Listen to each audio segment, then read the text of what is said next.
précédente. Je l'ai rappelé tout à l'heure, hein, nous sommes en effet confrontés régulièrement à de nombreuses inondations dans plusieurs communes de la métropole qui ont des conséquences importantes sur le quotidien des habitants.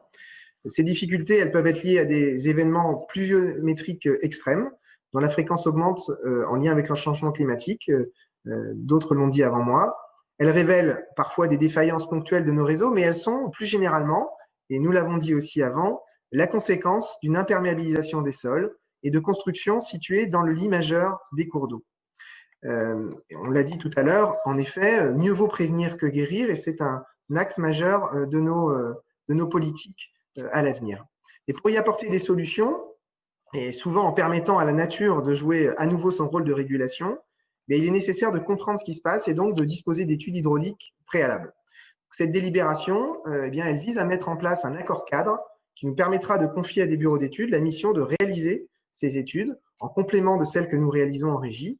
L'objectif, parce qu'il y a urgence, eh bien, c'est de réduire les délais de réponse et de compréhension des désordres constatés. Il s'agit d'un accord cadre à marché subséquent pour une durée de 2 ans, reconductible une fois et pour un montant estimé à environ 80 000 € hors taxes par an. Je vous remercie. Merci.